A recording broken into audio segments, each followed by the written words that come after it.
Breaking news Tirupati జిల్లా Puttur suicide కేసులో మృతురాలి భర్తను పోలీసులు అరెస్ట్ చేశారు. మృతురాలి సోదరుడు ఫిర్యాదుతో నిందితుడిపై కేసు నమోదు చేశారు. ఇద్దరు ప్రేమ పెళ్లి చేసుకున్నారని, డబ్బు కోసం పద్మను శివశంకర్ తరచూ వేధించేవాడని ఫిర్యాదులో పేర్కొన్నాడు.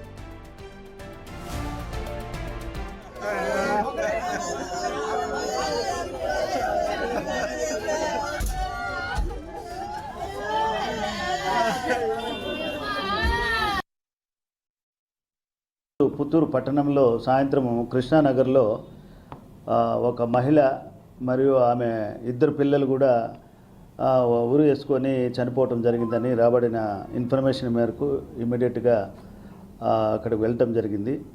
ఆ ఇంట్లో చూస్తే ఆ మహిళ చీరతో ఉరి వేసుకొని చనిపోవటం జరిగింది. అట్లే తన ఇద్దరు పిల్లలు కూడా ఉరి వేసి తాను కూడా ఉరి వేసుకున్నట్లు ఆడ తెలుస్తూ ఉంది. విచారిస్తే 8 సంవత్సరాల క్రితము ఈ చనిపోయిన పద్మ శివశంకర్లు ఇద్దరు ప్రేమ వివాహం చేసుకున్నారని, వారికి ఇద్దరు కూతుర్లు సంతానమని, చెడు వ్యసనాలకు అలవాటు పడి కుటుంబ పోషణకి వాళ్ళకేమీ డబ్బులు ఇవ్వకుండా ఎక్కువ అప్పులు చేసి తిరుగుతూ ఉండేవాడని, ఏం బాధ్యతలు తీసుకోకుండా ఉండేవాడని, ఎప్పుడైనా కుటుంబ పోషణకు డబ్బులు అడిగినప్పుడు కూడా విసుక్కునేవాడని, ఆ విధంగా ఉన్నప్పుడు ఆవిడ ఇంకా భవిష్యత్తులో ఈ విధంగా నేను ప్రయాణించడం భర్తతో సరిగా లేదని చెప్పేసి చనిపోవాలని నిర్ణయం చేసుకుని తన ఇద్దరు పిల్లల్ని కూడా స్కూల్ నుంచి నిన్న ఈవినింగ్ 4 o'clockకి తీసుకుని వచ్చి ఇంట్లో వాళ్ళిద్దరికీ ఉరేసి తను కూడా ఉరేసుకున్నట్టు తెలుస్తూ ఉంది. అట్లే సూసైడ్ నోట్ కూడా రాసుకునింది. దాంట్లో కూడా ఇదే ఈ విషయాలంతా పొందుపరిచింది. తర్వాత అమ్మాయి అన్న తులసి కార్తీక్ అనే అతనితో ఫిర్యాదు తీసుకొని కేసు నమోదు చేసినాము. సిఐ గారు దర్యాప్తు చేస్తున్నారు.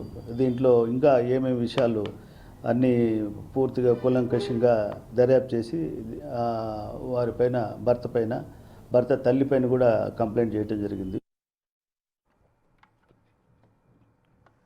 అల్లుడే తమ కూతుర్ని హత్య చేశాడని మృతురాలి తల్లిదండ్రులు ఆరోపిస్తున్నారు. మృతదేహాలకు పోస్ట్ మార్టం పూర్తయింది. కుటుంబ సభ్యులకు అప్పగించారు. సూసైడ్ నోట్లో కూడా పద్మ తన జీవితం గురించి రాసుకొచ్చింది. తల్లిదండ్రులు చెప్పిన విధంగా నడుచుకోండి, ప్రేమ వివాహాలు చేసుకునే వాళ్లకు తన జీవితం గుణపాఠం కావాలి అంటూ పిల్లలిద్దరితో సహా ఆత్మహత్య చేసుకుంది.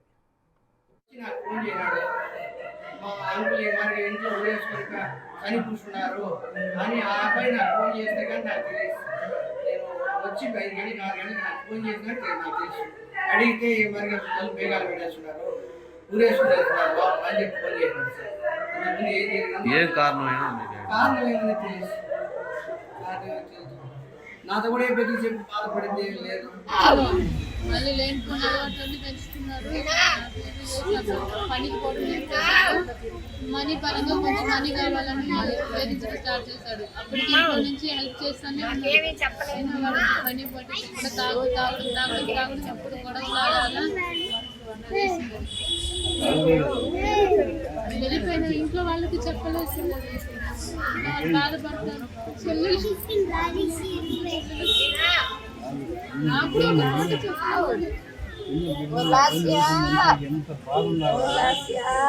నమ్మొచ్చిందానికి అమ్మ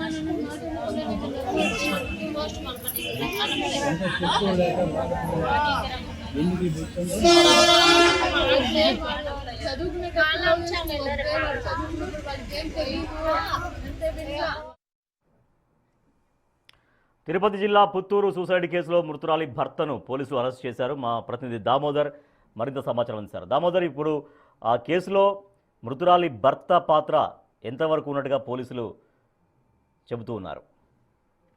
రాజేష్, నిన్న సాయంత్రం ఏదైతే ఆత్మహత్యకు పాల్పడిందో ఆ తర్వాత ఆ అమ్మాయి రాసిన ఉత్తరాన్ని ప్రకారము పోలీసులు శివశంకర్ను అదుపులోకి తీసుకుని విచారిస్తున్నారు. అమ్మాయి మృతదేహానికి పోస్ట్ మార్టం కూడా పూర్తయింది. అమ్మాయి సోదరుడు తులసి కార్తీక్ ఇచ్చిన ఫిర్యాదు మేరకు కేసు నమోదు చేసినట్లు పోలీసులు తెలిపారు. ముఖ్యంగా ఆ అమ్మాయి ఆత్మహత్య చేసుకోవడానికి కారణం ఏదైతే భర్త శివశంకర్ యొక్క వేధింపులు, డబ్బు సంపాదన లేకుండా ఆ అమ్మాయిని ఇబ్బంది పెట్టడంతో పాటు డబ్బులు తీసుకురమ్మంటే ఆ అమ్మాయిని పలుమార్లు వేధించడంతో ఏదైతే ఆ అమ్మాయి యొక్క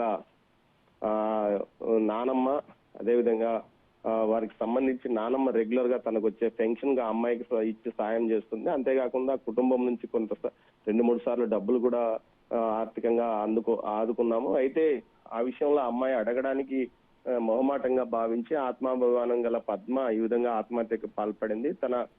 ఏదైతే తన సోదరుని అనేక రకాలుగా వేధించాడు, ఆ అమ్మాయిని ప్రేమించి వివాహం చేసుకున్న తర్వాత ఆ అమ్మాయిని అనేక రకాలుగా ఇబ్బంది పెట్టాడంటూ కూడా అతను ఫిర్యాదులో పేర్కొన్నాడు. ముఖ్యంగా డబ్బు కోసం పలుమార్లు వేధించడంతో పాటు ఆ అమ్మాయి మీద భౌతిక దాడికి కూడా దిగాడంటూ కూడా ఫిర్యాదులో పేర్కొన్న నేపథ్యంలో దానికి తగ్గట్టుగా కేసు నమోదు చేసినట్లు సమాచారం. మొత్తం మీద అయితే శివశంకర్ జులాయిగా తిరుగుతూ వివాహం చేసుకున్న తర్వాత పూర్తి స్థాయిలో అమ్మాయి బాధ్యతను తీసుకోకుండా ఉద్యోగం చేస్తానంటూ గ్రామం నుంచి తన సొంత ఊరు నుంచి పుత్తూరు పట్టణంలో నివాసం ఏర్పాటు చేసుకోవడం, కొన్ని రోజులు ఫైనాన్స్ కంపెనీలో పనిచేసి ఆ తర్వాత దాన్ని వదిలేసి తాగుడుకు బానిసై ఆమెను అనేక రకాలుగా ఇబ్బంది పెట్టాడని చెప్తున్నారు.